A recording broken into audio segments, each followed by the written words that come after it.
Bollywood cafe आज explain कर रहा है एक हॉलीवुड मूवी जिसमें 16 साल की एक बिजनेसमैन की लड़की अपने फादर के साथ बिजनेस ट्रिप पे जाती है और वहां पर कॉरपोरेट वर्ल्ड की गंदी हकीकत को देख के और अपने फादर की सच्चाई जान के वो हैरान हो जाती हैं। मूवी की शुरुआत में हम देखते हैं कि 16 साल की एक लड़की ली अपने फादर के साथ बिजनेस ट्रिप पे आई हैं। ली के फादर एक मल्टीनेशनल कंपनी के सीईओ हैं। आज उनको एक बहुत बड़ी डील मिलने वाली है। वो अपने फादर से पूछती हैं कि क्या कर रहे हो डैड। तो डैड बताते हैं कि वो आज उस डील को पाने के लिए सेल्स पिच की तैयारी कर रहे हैं। ली कहती हैं कि क्या मैं भी चलूं आपकी कॉर्पोरेट मीटिंग में, मैं वहां पे काफी डिसिप्लिन और स्ट्रिक्ट रहूंगी। उसके डैड कहते हैं कि मैं जानता हूं, तुम यहीं पे रहो। तो ली कहती हैं कि नहीं, मैं तो किसी ड्रग डीलर के साथ में भाग जाऊंगी, आपको अच्छा लगेगा क्या। तो ली के फादर कहते हैं कि ऐसा मजाक मत करो। ली के फादर कहते हैं कि मैं कैसा लग रहा हूँ। तो ली कहती है कि आप बहुत अच्छे लग रहे हो, और वो उठकर अपने डैड की शर्ट को थोड़ा ठीक करती हैं और कहती हैं कि अब सही लग रहे हो। डैड पूछता है कि क्या मुझे टाई पहननी चाहिए। तो ली कहती है कि नहीं, आपको टाई पहनने की जरूरत नहीं है। ली के फादर ली को हग करके अपनी डील को फाइनलाइज करने के लिए निकलते हैं। तो ली उनको गुड लक कहती है। डैड के जाने के बाद में ली के पास कुछ करने को नहीं होता है, तो वो अपने फादर के कपड़े ठीक करने लग जाती हैं।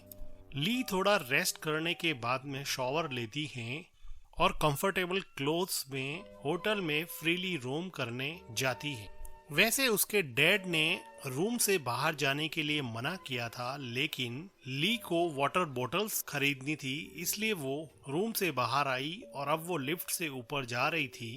तभी लिफ्ट के अंदर एक हैंडसम मिडल एज मैन आता है जो लिफ्ट का अपने फ्लोर का बटन दबाता है और अनइंटेंशनली ली को टच कर देता है। ली मस्ती में अपनी बबल गम चबा रही थी, पर वो आदमी अपनी फोन से नजरें हटा के ली के चार्मिंग लुक की तरफ देख रहा था। ली टिपिकल टीनेजर की तरह बबल गम से प्ले कर रही थी, लेकिन इस आदमी की नजर ली के चेहरे से हट ही नहीं रही थी और वो बार बार ली को देख रहा था।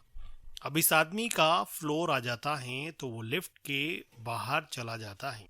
जैसे ही आदमी लिफ्ट के बाहर जाता है, वापस से ली को देखने लगता है, लेकिन तभी लिफ्ट का दरवाजा बंद हो जाता है। अब ली वापस से अपने रूम में आ जाती है तो वो देखती है कि उसके डैड वापस आ चुके हैं। उसके डैड पूछते हैं कि तुम कहाँ गई थी। तो ली बताती है कि वो वाटर बॉटल्स लेने के लिए गई थी। तो उसके डैड कहते हैं कि कम से कम मुझे बताना चाहिए था, मैंने तुम्हें रूम से बाहर निकलने के लिए मना किया था। तुम कहीं भी जाओगी तो मुझे बता के जाओगी, ये अपने बीच में एग्रीमेंट है।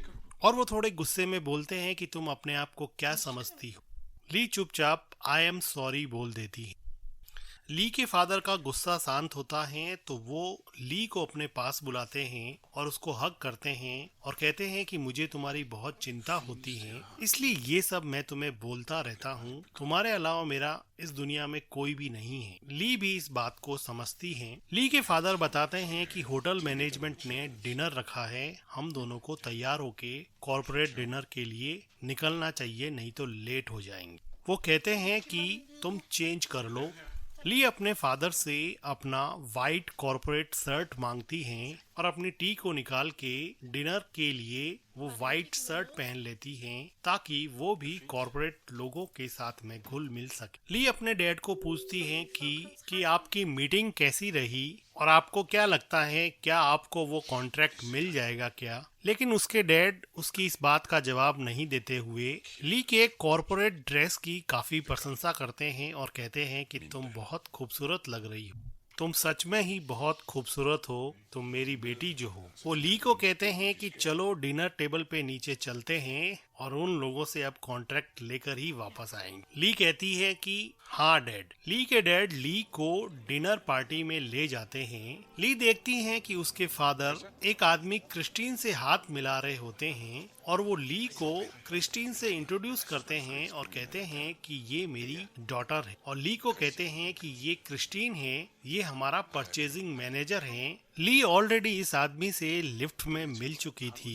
ली के फादर क्रिस्टीन को कहते हैं कि 1 मिनट है क्या तुम्हारे पास, मुझे तुमसे बात करनी है। ली के फादर ली को किस करते हुए वहाँ से जाने लगते हैं तो ली कहती है कि कॉन्ट्रैक्ट लेके ही आना। डैड के जाने के बाद में ली डिनर पार्टी में दूसरे लोगों से हेलो हाय करती हैं तो वो देखती हैं कि उसके फादर एक कोने में जाके परचेजिंग मैनेजर क्रिस्टीन से बात कर रहे होते हैं और ऐसा लग रहा था कि उनके बीच में कोई आर्ग्यूमेंट हो रहा है। ये सब ली को बड़ा अजीब लगता है तो वो अपने फादर के पास आती है, क्योंकि इस कॉन्वर्जेशन के बाद में ली के फादर काफी सैड हो गए थे। तो ली अपने डैड के पास आकर पूछती हैं कि क्या हुआ डैड, क्या मैं आपकी कोई हेल्प कर सकती हूँ क्या? तो वो कहते हैं कि तुम क्या हेल्प कर सकती हो। ली के डैड सार्केस्टिकली कहते हैं कि क्या तुम मुझे वो कॉन्ट्रैक्ट दिला सकती हो क्या? अगर दिला सकती हो तो दिला दो। और वो वहाँ से चले जाते हैं। सबके सामने डांटने की वजह से ली अब रोने लग जाती हैं और रोते रोते होटल के टेरेस पे पहुंचती हैं, जहां पर वो देखती हैं कि वही परचेजिंग मैनेजर क्रिस्टीन बैठा है। तो क्रिस्टीन कहता है कि हेलो, क्या तुम्हें ओस्लो सिटी पसंद आई क्या? तो ली अपने आंसू पोंछते हुए कहती हैं नहीं, ज्यादा कुछ खास तो पसंद नहीं आई। तो क्रिस्टीन पूछता है कि कोपेनहेगन से तो बेटर ही है ना? तो ली कहती है कि कोपेनहेगन भी मैं तो कभी गई नहीं, और वो थोड़ा मुस्कुरा देती हैं। तो क्रिस्टीन उठकर सिगरेट पीता हुआ ली के पास में आता है और अपने गले से मफलर निकाल के ली के गले में लपेट देता है और वो कहता है कि ठंड बहुत ज्यादा है। ली भी इस बात पे कुछ नहीं कहती है। क्रिस्टीन ली को पूछता है कि तुम कहाँ रहती हो? तो ली कहती है कि डैड की ट्रैवलिंग की वजह से हम हर जगह रहते हैं, लेकिन हम शुरुआत में स्विट्जरलैंड में रहते थे, फिर हम डैड की जॉब की वजह से अलग अलग शहरों में रहे हैं। ज्यादातर टाइम मैंने न्यूजीलैंड में काटा है, जहाँ से मेरे डैड बिलोंग करते हैं। क्रिस्टीन कहता है कि हमेशा ट्रेवल करती हो, लोनली फील नहीं होता है क्या तुम? ली थोड़ा सोच के कहती है कि नहीं। वो कहती है कि ट्रेवलिंग की वजह से अलग अलग इंटरेस्टिंग लोगों से मिलते हैं, इसलिए लोनली तो फील नहीं होता। क्रिस्टीन को ली का ये जवाब काफी पसंद आया। क्रिस्टीन ही वो आदमी था जो ली के फादर को ये डील दे सकता था, क्योंकि वो ही दूसरी कंपनी के साइड से परचेजिंग मैनेजर था जो उसके फादर को कॉन्ट्रैक्ट दे सकता था। ली अपने गले से क्रिस्टीन का मफलर हटाती है और उसको देते हुए कहती हैं कि अब मुझे जाना चाहिए, मेरे फादर मुझे ढूंढ रहे हों, और ली वहां से चली जाती हैं। अब देखते हैं कि यहाँ पे कॉर्पोरेट मीटिंग चल रही होती है, जिसमें ली के फादर परचेजिंग मैनेजर क्रिस्टीन से कहते हैं कि डील उसको दे दो, वो एक बेहतर क्वालिटी की कारपेट कम प्राइस में देने को तैयार है। लेकिन क्रिस्टीन ये कहता है कि तुम्हें प्राइस थोड़ा लो करना पड़ेगा, तभी जाके मैं तुम्हें ये कॉन्ट्रैक्ट दे सकता हूँ। ली के फादर के एक्सप्लेनेशन में क्रिस्टीन का कुछ ज्यादा ध्यान नहीं होता है और वो बार बार ली की तरफ ही दिखता है। ली मीटिंग में बैठी बैठी अपने हैंड बैंड से खेल रही होती है, लेकिन वो इस मीटिंग में बैठी बैठी काफी नर्वस हो रही थी, क्योंकि उसके पास में क्रिस्टीन बैठा था और क्रिस्टीन के इरादे कुछ ठीक नहीं लग रहे थे। क्रिस्टीन अपना हाथ ली के पास लाता है और उसको इनएप्रोप्रिएटली टच करने की कोशिश करता है। सरप्राइजिंगली ली भी इस चीज को रजिस्टर नहीं कर पा रही थी, लेकिन ली को ये सब थोड़ा वियर्ड लगा तो वो अपने पैर को हटाकर क्रिस्टीन की तरफ देखते हुए पानी का ग्लास पीती है। ली के फादर ये सब देख के हल्का सा मुस्कुरा देते हैं। ली को ये बात कुछ समझ में नहीं आती। कॉर्पोरेट मीटिंग के बाद में ली अपने फादर के साथ होटल के बाहर जाती। होटल के बाहर ली अपने फादर से पूछती हैं कि क्रिस्टीन थोड़ा वियर्ड है ना, क्या आपको ऐसा नहीं लगता है? उसके फादर कहते हैं कि वियर्ड कैसे है बताओ। उसके फादर कहते हैं कि कॉर्पोरेट के लोग ऐसे ही फ्रैंक होते हैं, वो बहुत जल्दी लोगों से दोस्ती कर लेते हैं। वो ली को फिर से अपने साथ होटल में ले जाने वाले होते हैं तो ली कहती हैं कि मैं होटल रूम में चली जाती हूँ, लेकिन उसके डैड उसकी मर्जी के बिना उसको वापस वहाँ पर ले जाते हैं। डिनर के बाद में यहाँ पे सब लोग ड्रिंक करते हैं और पार्टी करने लग जाते हैं। क्रिस्टीन ली को अपने साथ डांस करने के लिए कहता है और वो ली के साथ डांस करने लगता है। ली पहले तो हिचकिचाती है, लेकिन थोड़ी देर बाद में वो क्रिस्टीन के साथ थोड़ी कंफर्टेबल हो जाती है। डांस करते करते ली देखती है कि उसके फादर किसी औरत के साथ एंजॉय कर रहे हैं, तो वो अपने फादर को डांस करने के लिए बुलाती हैं, तो उसके फादर मना कर देते हैं, जो ली को बड़ा अजीब लगता है। अब क्रिस्टीन ली को धीरे धीरे पार्टी की दूसरी तरफ ले जा रहा था। ली बार बार अपने फादर की तरफ देखती है, क्योंकि उसको समझ नहीं आ रहा कि उसके फादर अभी उसको टोक क्यों नहीं रहे, लेकिन वो फिर भी क्रिस्टीन के साथ डांस करने लग जाती है। डांस करते करते ली और क्रिस्टीन की नजदीकियां काफी बढ़ जाती। अब ली भी क्रिस्टीन से थोड़ा अट्रैक्टेड फील करने लगी और थोड़ा ओपन अप हो जाती है। वो देखती हैं कि उसके फादर सामने खड़े हैं और वो अपनी ही मस्ती में हैं, लेकिन उस पर कोई ध्यान नहीं दे रहे। ये ली को बड़ी अजीब सी चीज लगती है, क्योंकि ली ने अपने फादर का ऐसा बिहेवियर पहले कभी नहीं देखा कि वो उसको इतना फ्रीडम दे। अब क्रिस्टीन ली के काफी क्लोज आ जाता है और उसको डांस करते करते ही किस करने लग जाता है। ली फिर से अपने डैड की तरफ देखती है,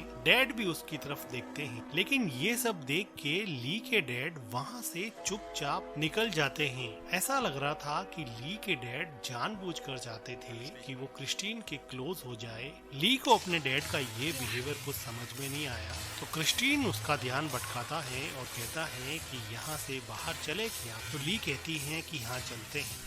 क्रिस्टीन ली को हाथ पकड़ के पार्टी से बाहर ले जाता है। ली दोनों तरफ से कंफ्यूज होती हुई चुपचाप क्रिस्टीन के साथ चली जा रही। उसको अपने फादर का ये बिहेवियर समझ में नहीं आ रहा था। क्रिस्टीन ली को अपने कमरे में ले जाता है और ड्रिंक करने के लिए ली को वोडका देता है। ली विंडो पे खड़ी वोडका ड्रिंक कर रही होती है और उसकी सांसें तेजी से चल रही। थोड़ी देर बाद में क्रिस्टीन ली के पीछे आता है और उसको नेक पर किस करने लग जाता है। उसके बाद में ली और क्रिस्टीन यहाँ पे इंटीमेट होते हैं। इंटीमेट होने के बाद में क्रिस्टीन वहाँ से चला जाता है और ली अकेली ही बैठी रह जाती है।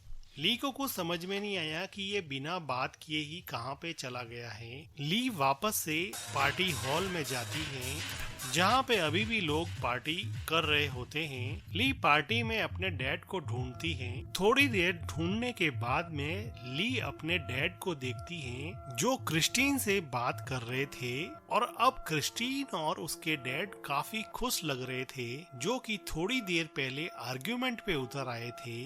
अभी ये दोनों मिलके किसी चीज का जैसे सेलिब्रेशन कर रहे हो। ली कुछ सोचने लग जाती है और उसको समझ में आ जाता है कि मेरे फादर को कॉन्ट्रैक्ट मिल गया है, लेकिन वो इस बात पे कंफ्यूज हो जाती हैं कि कैसे मेरे और क्रिस्टीन के रोमांटिक होने के बाद में मेरे फादर को अचानक से डील मिल गई है। किसी के धक्के से क्रिस्टीन अपने विचारों से बाहर निकली और अपने फादर के पास गई और इन लोगों के सेलिब्रेशन के बीच में जाकर अपने लिए भी एक वाइन का ग्लास लिया। ली के फादर ली को कान में बताते हैं कि उनको डील मिल गई है, इसलिए वो सेलिब्रेट कर रहे हैं, जिसका अनुमान ली ने ऑलरेडी लगा लिया था। लेकिन वो देखती हैं कि क्रिस्टीन उससे नजरें चुरा रहा है। क्रिस्टीन उसकी तरफ देख भी नहीं रहा। ली के फादर सबको चीयर अप कर रहे थे, तो ली भी बीच में अपने फादर के साथ चीयर करने लग जाती हैं और कहती हैं कि ग्रेट वर्क डैड, जो उसके डैड को बड़ा अखरता है। और वो ली को कहते हैं कि तुमने बहुत ड्रिंक कर ली है। तो ली कहती है कि अभी तो मैंने एक घूंट भी नहीं पिया, और वो अपने फादर को झटक के क्रिस्टीन के पास जाती हैं और सबके सामने क्रिस्टीन को किस करने लग जाती हैं। तो ली के डैड क्रिस्टीन से ली को अलग करते हैं और क्रिस्टीन भी खड़ा खड़ा देख रहा होता है। तो ली अपने फादर से हाथ छुड़ा के वहाँ से बाहर चली जाती है। तो ली के फादर सबको एक्सक्यूज कह के अपनी बेटी के पीछे जाते हैं। ली बाहर जाके टैक्सी के लिए हाथ हिलाती है तो उसके फादर पीछे से दौड़ते हुए आते हैं और अपना कोट अपनी बेटी को पहनाने लगते हैं। तो इस बात पे ली रोने लग जाती हैं तो उसके डैड उसको काम डाउन करने की कोशिश करते हैं। ली को समझ में आ गया था कि उसके फादर ने जानबूझकर उसको अननेसेसरी फ्रीडम दिया था और क्रिस्टीन से डील पाने के लिए उसका यूज किया, और अब यहाँ पे अपनापन जता रहे हैं और कह रहे हैं कि कल तक सब ठीक हो जाएगा। क्रिस्टीन ने भी उसका अननेसेसरी फायदा उठाया। इंटीमेट होने के बाद में क्रिस्टीन उससे बात भी नहीं कर रहा था। ऐसा लग रहा था कि जैसे वो सिर्फ उसके साथ फिजिकल ही होना चाहता था, जबकि ली पूरी तरह से इमोशनली इन्वॉल्व हो गई। उसको बहुत बुरी तरह से हर्ट हुआ कि फादर उसको कंसोल करके हग करते हैं, लेकिन ली अपने फादर से दूर हट जाती हैं क्योंकि अब फादर और डॉटर के बीच का ट्रस्ट ब्रेक हो गया था। तो ली के फादर कहते हैं कि तुम्हारे अलावा मेरी जिंदगी में कोई भी नहीं है, प्लीज तुम रुक जाओ। ली को ये बात सुन के रोना आया, लेकिन वो फिर भी टैक्सी में बैठ जाती हैं क्योंकि उसके फादर ने उसका ट्रस्ट पूरी तरह से तोड़ दिया था। रोते हुए ली टैक्सी में बैठ जाती है और डेनमार्क के लिए निकल जाती हैं। उसके फादर पीछे अकेले ही रह जाते हैं। रिश्तों की बुनियाद हमेशा विश्वास पर टिकी रहती है। एक फादर ने फाइनेंशियल गेन के लिए अपनी डॉटर का विश्वास तोड़ा। ली के लिए तो ये दोहरी चोट थी क्योंकि उसके फादर के साथ